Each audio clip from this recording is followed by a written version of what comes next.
Ini teman-teman sekalian, makan itu kan kebutuhan pokok yang paling primer. Semua orang kalau pergi berusaha, bekerja, itu pasti yang pertama disebutkan cari makan. Bahasa dasarnya begitu. Mana bang? Cari makan dulu nih. Ayah mau kemana? Mencari sesuap nasi. Masya Allah, padahal 3 rice cooker gitu kan. Dan sebagainya. Sesuap. Padahal bukan cuma nasi kan. Cari pakaian, cari handphone. Orang bilang sekarang yang penting handphone, handsome sudah nggak penting. Ya, buat kendaraan, buat macam-macam tuh. Jadi, ini menggunakan rumus sinekdok pas prototo. Yang dimaksud di sini kerja, ikhtiar, usaha. Ya, jadi kalau Anda ingin kaya, pertama, ya mesti usaha, kerja, ikhtiar. Gunakan secara maksimal anugerah yang Allah berikan kepada kita. Manusia itu istimewa, mulia. Bahkan semua yang ada di alam ini diciptakan oleh Allah untuk berkhidmat kepada kepentingan manusia. Tujuan pokoknya untuk ibadah kepada Allah. Jadi ini bisa ditundukkan. Silahkan, Masya Allah yang di laut begitu dalam, dibor sama manusia. Sampai nyari minyak tuh bisa ke laut. Teknologi apa yang bisa dibuat manusia? Bumi bisa ditembus, ya, bahkan bisa bikin pesawat terbang. Gak kebayang dulu seperti itu. Bikin bangunan tinggi, hewan bisa tunduk macam-macam segala. Allah tundukkan semuanya.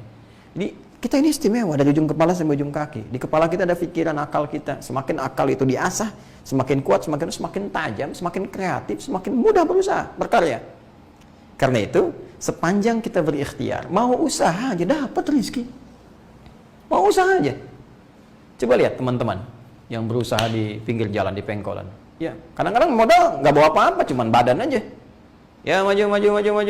Geser kanan. Ya, sebentar, berat, lewat.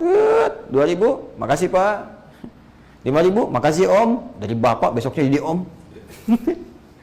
Terus dikasih 20.000, oh dia karyawan rupanya. Makasih bos, jadi bos. Nah, tapi yang paling menarik sehari dapat berapa tuh? Ada yang modal dengan peluit aja. Orang dengan tubuh aja bisa menghasilkan sesuatu, kan? Jadi yang saya ingin katakan adalah, lihat ya, ini sudah diikat. Sepanjang keringat itu keluar, usaha itu ada, rezeki itu turun. Ini poinnya ini dulu. Jadi turunnya rezeki yang disebutkan di Quran surah ke-51 Adz-Dzariyat ayat ke-22, wa fis sana'i rizqukum, di langit telah ditetapkan rezeki, Muhammad tu'adun, dan segala yang dijanjikan, termasuk rezeki dijanjikan. Bagaimana Allah menjanjikan rezeki itu diberikan? Pertama dengan usaha. Jadi kalau kita berusaha, mau berusaha, itu tertulis turun. Ya. Tapi ingat ya, rumusnya begini.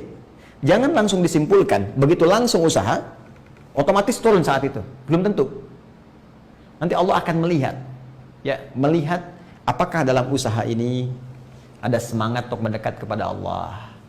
Ya, kadang-kadang misalnya begini, ada orang usaha sambil doa dulu, sholat duha, terus usaha, keras doa, zikir apa, pulang-pulang nggak dapet, kan? Ada yang begitu tuh, yakin saya. Kenapa salah satunya? Karena Allah ingin melihat yang lebih dibandingkan dari pekerjaan dunia. Itu bekal akhirat. Ya, kalau dunia mas sekarang dapat, besok bisa habis. Dapat 100.000 beli pulsa, besoknya habis. Terus kalau pulsa hidupnya meninggal, wafat, untuk akhiratnya mana? Makanya kadang-kadang yang dilihat oleh Allah paling maksimal itu ibadahnya, karena itu bekal yang hakiki untuk pulang. Allah itu maha pencemburu. Kalau orang banyak ngejar dunia, sementara ibadahnya sedikit, itu dilebihkan dulu oleh Allah ibadahnya. Jangan-jangan sekarang duha, begitu dapat, besoknya nggak duha lagi. Maka dilihat lagi besoknya nih, duha lagi nggak nih? Malam tahajud lagi nggak nih? Karena itu saya berikan kepada Anda satu rahasia ya. Tolong, ini diantara kita saja ya. Kalau Anda sudah berikhtiar dengan ibadah, Anda duha, malamnya tahajud, besoknya kerja, belum dapat, besoknya kencangin lagi. Tambah lagi duhanya, sholatnya tingkatkan lagi. Demi Allah saya katakan, maka semua rezeki yang Anda kejar itu, diusahakan dari hari pertama akan diakumulasikan oleh Allah. Dan ditambah keberkahannya. Jangan kira kalau hari pertama Anda berusaha, belum datang rezekinya, jangan dikira nggak turun. Boleh jadi Allah akumulasikan nanti dengan hari kedua, dengan hari ketiga. Tiba-tiba datanglah rezeki yang tidak kita duga nilainya.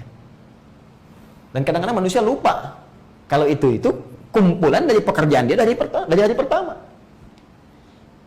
Ya, jadi yang Anda simpulkan begini, ada orang nggak sholat, nggak apa, langsung dapat di hari itu. Ya mungkin yang dia kejar dunia aja.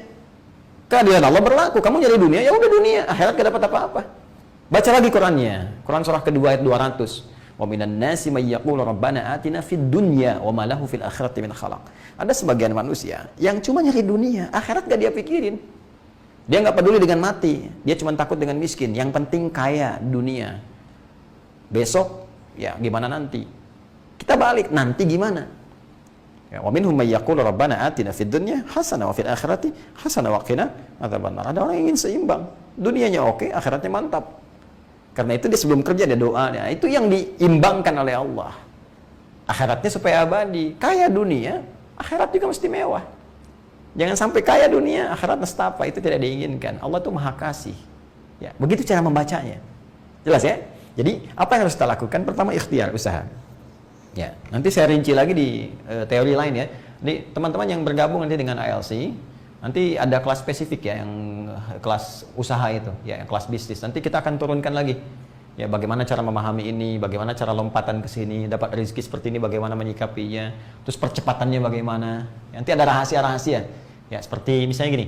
Sekarang malam Jumat kan, ya, sudah pindah hari ke Jumat 9 Al-Muharram, kan ada satu surah tuh yang kita baca, ya, sunnah setiap Jumat itu, ya, di antara surahnya surah Al-Kahf kan, selain Yasin ada Al-Kahf kan, Al-Kahfi.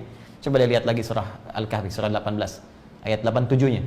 Ya, wa ammal jidaru fakana li ghulamaini. Ya kan? Ya, maka adalah dinding yang dirobohkan oleh Khidir alaihissalam itu milik dua orang anak yatim. Ya, siapa anak yatim itu? Oh, kana abuhuma salihah. Kalau kita teruskan ayatnya, bapak itu saleh. Ya. Tapi yang paling menarik adalah ketika dirobohkan, di bawah dindingnya ada apa? Kanzul lahuma. Ada harta karun, harta benda yang disiapkan oleh Allah. Ada rahasia. Ternyata di balik memerhatikan anak yatim, itu ada harta yang bisa membuat kita lebih lapang mendalami kehidupan dunia. Tapi bagaimana cara memperhatikan anak yatim itu? Bukan cuma datang ke panti yatim, usap pergi, belum tentu sukses Anda. Ada caranya. Gitu. Dan ternyata ada investasi orang tua yang kalau orang tua mengerjakan itu, anaknya akan sukses. Kan rahasia di situ mengatakan wa kana abuhuma salihah, bapaknya soleh. Ternyata kesolehan seorang ayah itu bisa membuat anak kaya. Ya, selain menjadikan ada harta terpendam yang bisa didapatkan oleh anaknya, bisa jadi diperhatikan oleh orang. Ternyata kesolehan orang tua itu berdampak kepada anak. Nah, sekarang bagaimana menjadi ayah yang soleh, yang dengan kesolehannya berdampak pada anak? Karena nanti ada bagian soleh tertentu yang tidak ada hubungan dengan keluarga. Tapi ada kesolehan tertentu yang berdampak abadi mengalir untuk keluarganya. Itu ada rumusnya. Nanti kita gali lagi. Nanti ayat-ayat lainnya ada. Kita nanti lihat Qurannya tersambung dengan Quran yang lainnya. Nah, sekarang kita fokus ke sini dulu ya. Sabar ya, pelan-pelan. Nanti kalau sudah masuk ayatnya kita bahas. Ya, kapan itu ya Allah Adam? Sekarang kan masih Al-Baqarah ayat 6 sampai 7. Al-Kahf kan surah ke-18. Ya, udah masuk juz 15 tuh. Ya, jadi sabarlah insyaallah.